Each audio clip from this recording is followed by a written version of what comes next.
NMH at 1 highlights the news making waves ranging from current affairs, community stories, sports and economic news. Here are the headlines. Meatco undersells meat by 4 billion Namibian dollars. Namibia hosts a 32nd annual conference of the Southern African Association for Research in Mathematics, Science and Technology Education. And Namibia upset Tunisia at Africa Cup of Nations. I am Diana Master, Midday News Update coming right up. Welcome to What's Cooking, where culinary passion meets expert insights. Somebody must really want to cook and want to cook good food. Immerse yourself in the bustling world of professional kitchens as top chefs create mouth-watering dishes. Join us for in-depth interviews as our host explores the experiences and expertise of our guest chefs. Don't miss out. Tune in to What's Cooking on NTV every Friday at 2100 hours and let the culinary adventure begin.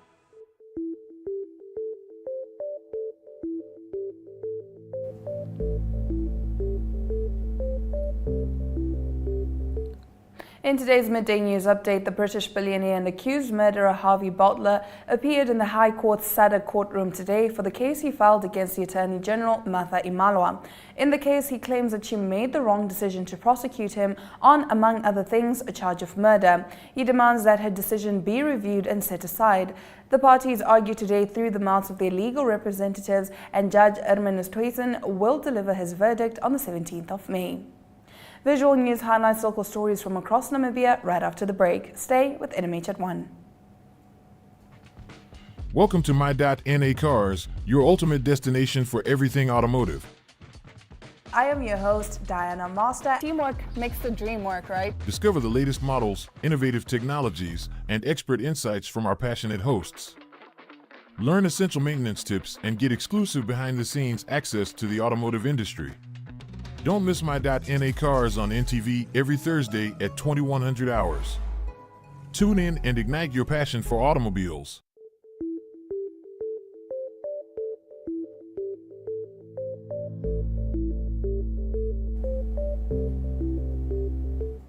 And now getting into today's visual news clips, delegates from various countries attended the 32nd annual conference of the Southern African Association for Research in Mathematics, Science and Technology Education, hosted at the International University of Management in Namibia. Deputy Prime Minister and Minister of International Relations Netumbo Nandi-Ndaitwah addressed the delegates. Hancho Kapofi was there.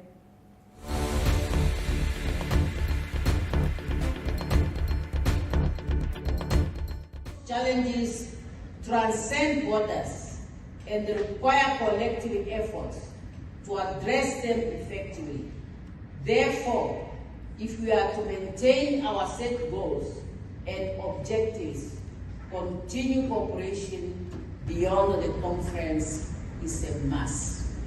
We should not only meet at conference and then we wait for the next conference, but we must always be in contact. We must always be enriching one another if we can really make a meaning to what we want to do. As you discuss, you must be able to identify issues that might impede on the goals and objectives we want to achieve. Those impediments might include, but not limited to, insufficient access to quality education and shortage of qualified teachers. The above demands comprehensive and systematic approach involving policy reform, teachers training, and the strategic use of technology in order for us to bridge those gaps. And I'm happy to see our ministers responsible for education in Namibia are here, and with their counterparts in the region, they will definitely be great partners. Similarly, science education encounters hurdles that hinder the development of critical thinking and problem-solving skills. In addition, inadequate laboratory facilities, outdated curriculum, and lack of emphasis on practical application hinder effective science education. Therefore, collaborative efforts are essential to modernize laboratory infrastructures, update curriculum to reflect current scientific advancement, and promote hands-on learning experience that instill a passion for science in our students.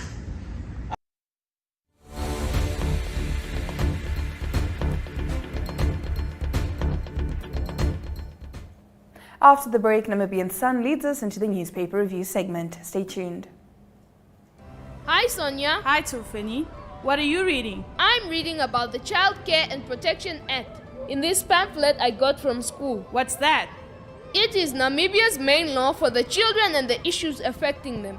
The act classifies here that a child is anyone under the age of 18 years. Check out some of the rights meant to protect you. For more information, contact the Children's Advocate. For more information, contact the Children's Advocate Namibia in the Office of the Ombudsman on 061 20 73 111. Send us an SMS on 20401. SMS costs 40 cents. You can also send us a message via our Facebook page. Remember, the services of the Children's Advocate are free of charge.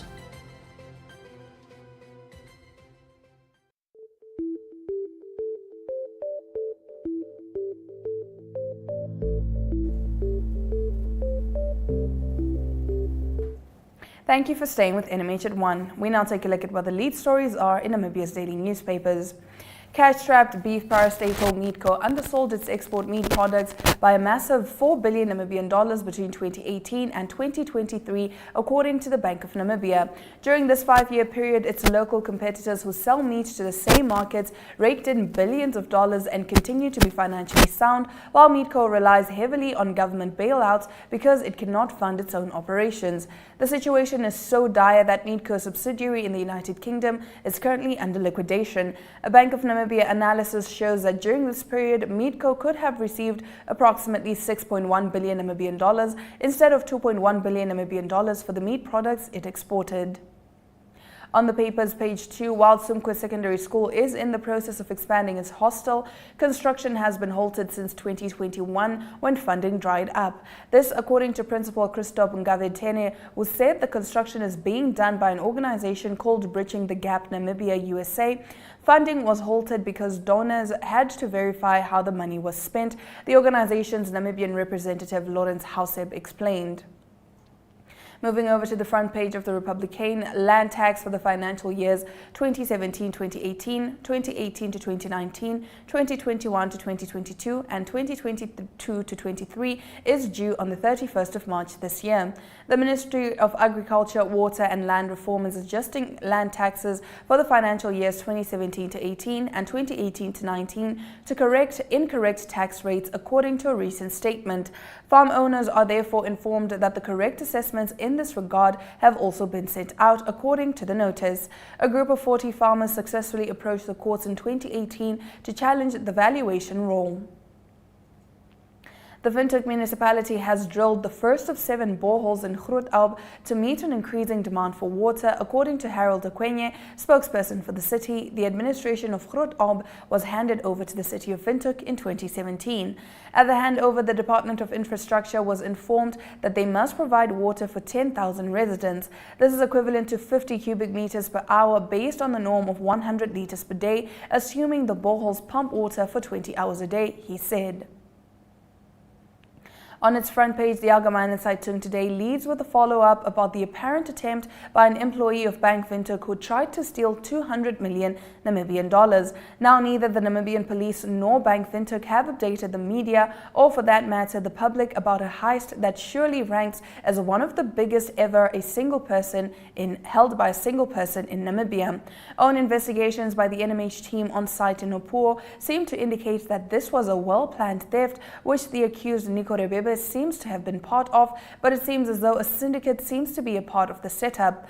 An item that was never raised so far seems to be the allegation that Rebebe had apparently also removed cash to the amount of 500,000 Namibian dollars, which he supposedly took along in a rucksack as he left the bank one final time this past Saturday.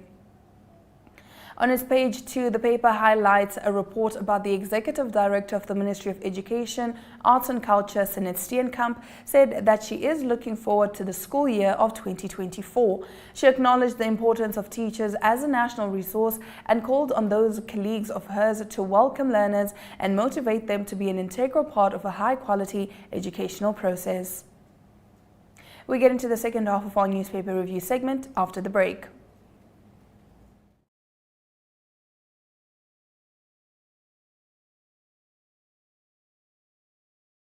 Personalized paint solutions that blend quality and innovation for the Namibian people.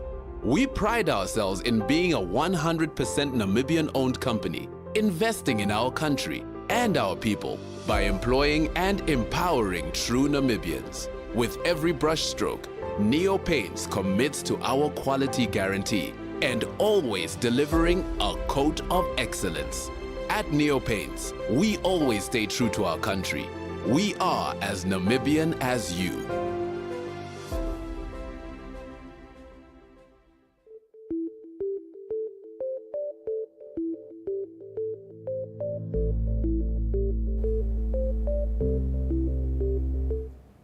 The Namibian newspaper leads with the shocking statistics that over the last 4 years, 79% of pupils who wrote grade 11 national exams did not qualify to proceed to top tertiary institutions or grade 12. This represents 120,468 out of 152,686 pupils who sat for exams. In a separate report, the paper reports on the rise of independent candidates when independent Patriots for Change leader Panduleni first burst onto the political scene as an independent candidate. The concept of non-partisan people being elected to positions of influence was relatively unknown in Namibia. On to the paper's page 3, Oshana Region's Governor Elia Irimari says many families in the region are facing challenges in accessing sufficient food and basic necessities. This leads to increased vulnerability and hardship, he says. Irimari says many people living in the region's urban areas are food insecure and are unable to feed their families due to the persistent drought affecting most rural communities.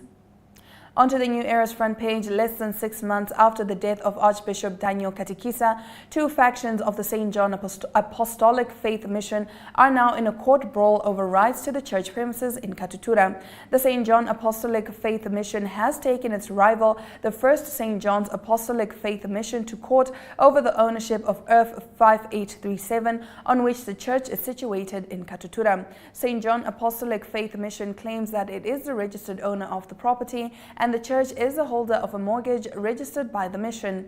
According to papers filed at the High Court, the St. John Apostolic Faith Mission acquired ownership of the said property from the city of Windhoek before Namibia attained political independence from apartheid South Africa. By virtue of his appointment as bishop of what was then known as the Diocese for Southwest Africa, Chiombo thus gained control over the disputed property. Parents and guardians of children in the Moses Garoeb constituency of Windhoek have been frustrated by limited spaces in schools, especially for grade 1. Speaking to Nampa on Monday, constituency councillor Stefanus Ndengu said limited space is a challenge every year as the constituency only has 4 primary schools and 2 secondary schools to cater for an estimated 90,000 to 100,000 inhabitants. Moving over to Market Watch, Trustco and United States Fund Riskowitz Value Fund LP will enter into an option to make a cash investment of up to 950 million Namibian dollars into Trustco, entrenching RVF as a key anchor foreign investor.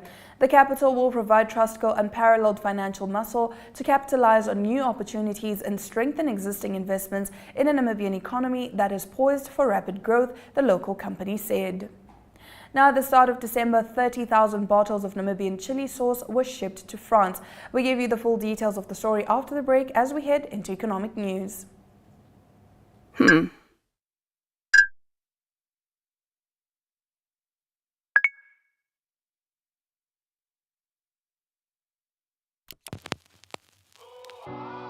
E-Ticket, your online ticket solution for events and event marketing, bringing you ease of mind and making sure that your event gets out there.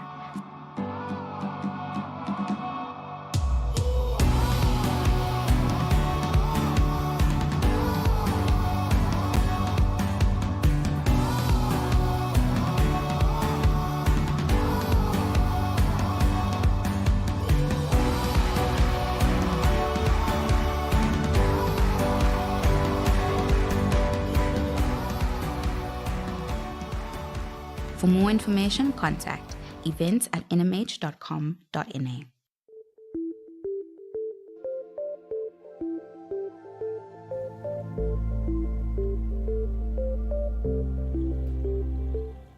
Heading straight into our economic news, at the start of December, 30,000 bottles of Namibian chili sauce were shipped to France. This is the first shipment of an order of 200,000 bottles produced by Roots Namibia.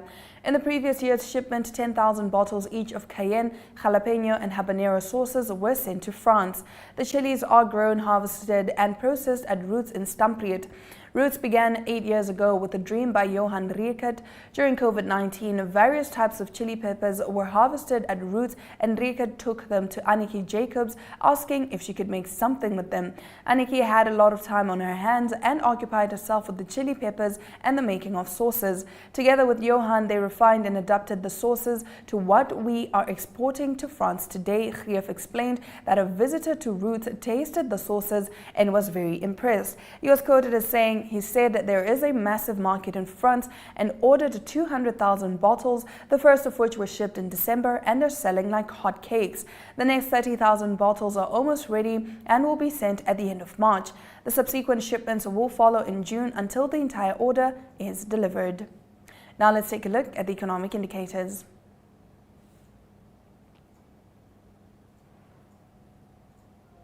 The Namibian dollar trades at 24.11 to the British pound, 20.70 to the euro, 19.03 to the US dollar, and 2 Namibian dollars and 65 cents buys you 1 Chinese yuan.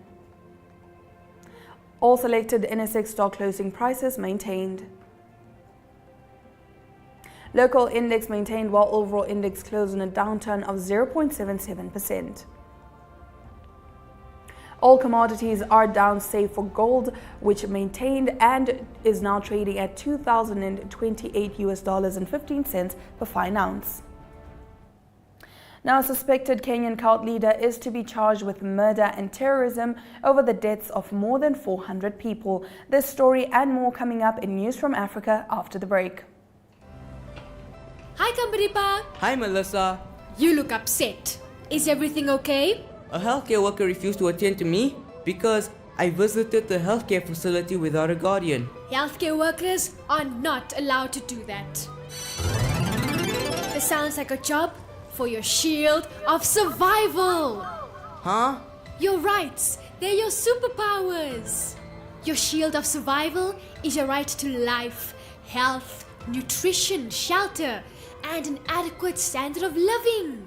For more information, contact the Children's Advocate Namibia in the Office of the Ombudsman on 061 20 73 111. Send us an SMS on 20401. SMS costs 40 cents. You can also send us a message via our Facebook page. Remember, the services of the Children's Advocate are free of charge.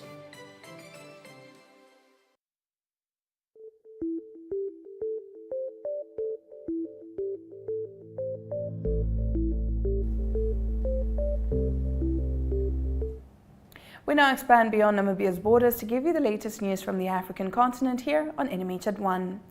A suspected Kenyan cult leader is to be charged with murder and terrorism over the deaths of more than 400 people found in mass graves, prosecutors say. Paul Mackenzie was arrested in April after the discovery of hundreds of bodies, some of whom were said to have starved themselves to death.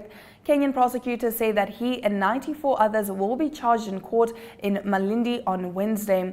The self-proclaimed pastor has denied responsibility for the deaths. The bodies of 429 people, including children, have been dug up from grave sites in Shakahola, a remote forest about 2 hours' drive west of Malindi. Most showed signs of starvation, but some children among them may have been assaulted. Mackenzie is alleged to have encouraged members of his Good News International Church to move there and prepare for the end of the world.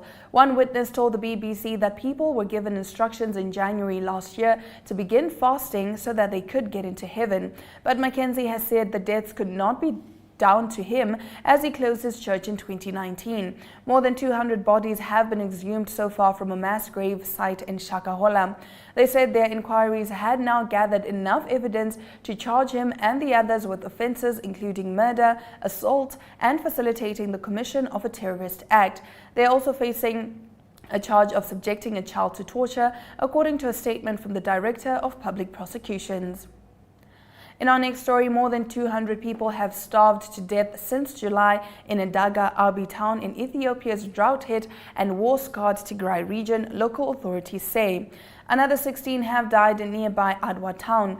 Officials in Tigray warn the region is on the brink of famine on a scale last seen in 1984, prompting the global fundraising music event Live Aid the following year. But famine is a highly sensitive word in Ethiopia. The central government in Addis Ababa denies famine is looming and says it is working to provide aid. Yet medics and humanitarians say aid is not coming fast enough, leaving them helpless to save lives. A doctor was quoted as saying, "As a doctor, I witness non-stop dying. Having my knowledge and skills but no means to help my people is futile."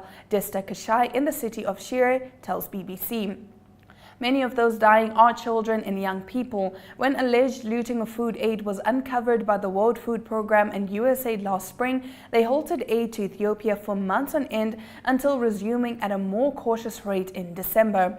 Close to 1,500 people reportedly died of starvation during that time in Tigray. At present, an estimated 20 million people require food assistance in Ethiopia due to conflicts, drought and flooding, according to the UN. Stick around after the break, we bring you international news. Welcome to My.NA Cars, your ultimate destination for everything automotive. I am your host, Diana Master. Teamwork makes the dream work, right? Discover the latest models, innovative technologies, and expert insights from our passionate hosts. Learn essential maintenance tips and get exclusive behind-the-scenes access to the automotive industry.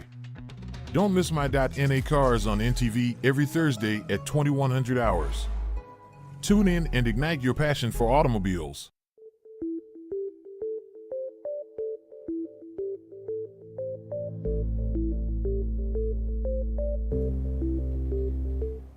Getting straight into international news, the U.S. Senate rejected a resolution on Tuesday that would have frozen security aid to Israel unless the State Department produces a report within 30 days examining whether Israel committed human rights violations in its campaign against Hamas in Gaza. 72 senators voted to set the resolution aside versus 11 who backed it, easily clearing the simple majority needed to kill the resolution in the 100-member chamber. The vote was forced by Senator Bernie Sanders, an independent who caucuses with Democrats.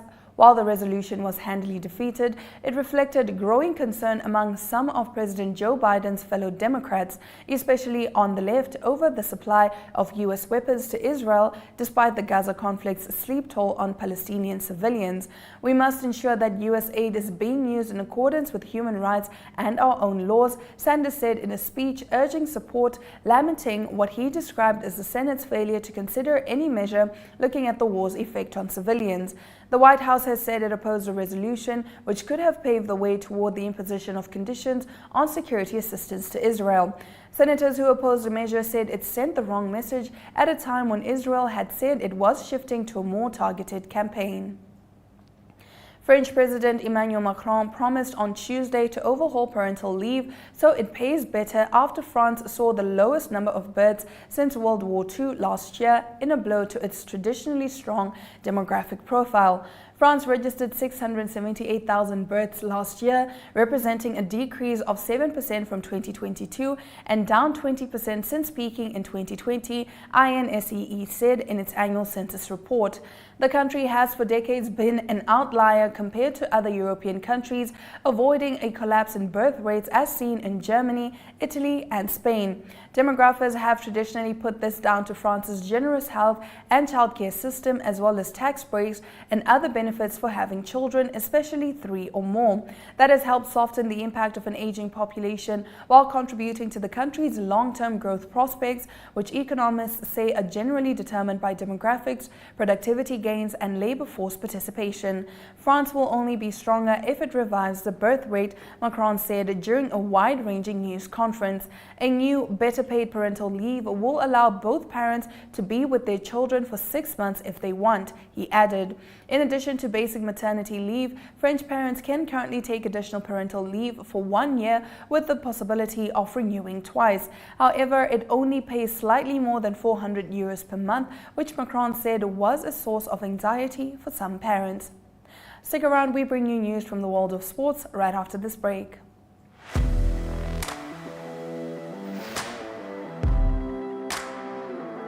Hello and welcome to today's Sports Rep Show. I am your host, Jesse Jackson Kauraifa.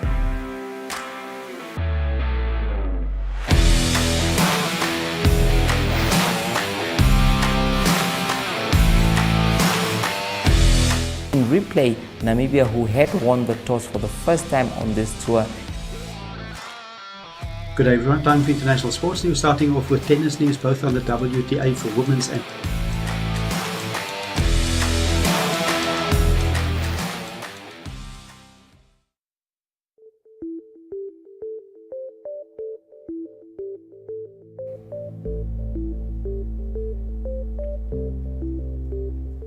We start off, of course, with the biggest news in Namibian sports. Namibia recorded a shock 1-0 win over Tunisia in their Group E opener on Tuesday night, with Dion Hotto leaving supporters at the Amadou Gon Coulibaly Stadium in a state of euphoria. Tunisia looked lively at the start of the game and were awarded a corner during the first 5 minutes of the game. With the ball whipped into the area, Lloyd Kavapua was forced to make a reaction save as a result from a glancing header on the edge of the 6-yard area. Despite the Carthage Eagles' early spell of possession, Namibia continued to probe and created a couple of scoring opportunities during the first 15 minutes of the match. After a period of immense Namibian pressure, Hotto broke the deadlock in the 88th minute after latching onto an inch-perfect cross by Mutheu from the left-hand side of the pitch. With the aim of improving service delivery, Athletics Namibia President Irvin Naimwaka says the organization has identified specific priorities, including major events, development plans, talent identification, and planned collaborations to reach their goal. Naimwaka highlighted a focus on creating strong teams for continental competitions, providing opportunities for athletes to qualify for the Olympic Games in 2024. Dr. Rudy van Vuren, president of Cricket Namibia, makes no secret of the fact that he harbors high expectations that the national junior team must make it through the Super 6 phase of the upcoming Under-19 World Cup in South Africa with conviction. Stick around, we'll be right back with international sports.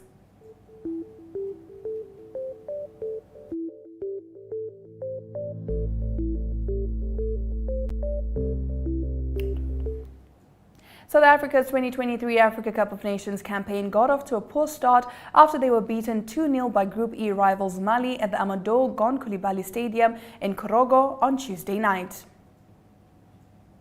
And now getting into our next story, Springbok fly half Manny Libbok has had a few amazing nights in Paris within the past 4 months, and he's hoping for one more as he returns with the DHL Stormers for his landmark 50th game for the franchise. The Stormers won't be playing their 4th round Investec Champions Cup match against Stade Francais in the stadium where Libbok was a pivotal member of the BOG team that beat France in the Rugby World Cup quarter-final. That brings us to the end of our sports news highlights, coming right up.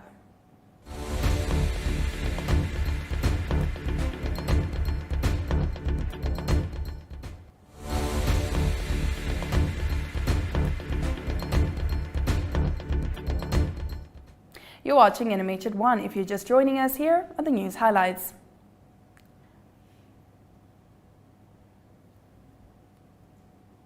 Well, unfortunately, we can't give you the highlights at the moment, but you can catch a repeat of this show on all Namibia Media Holdings Facebook pages. From me, Diana Master, this has been NMH at 1. We wish you a lovely day ahead.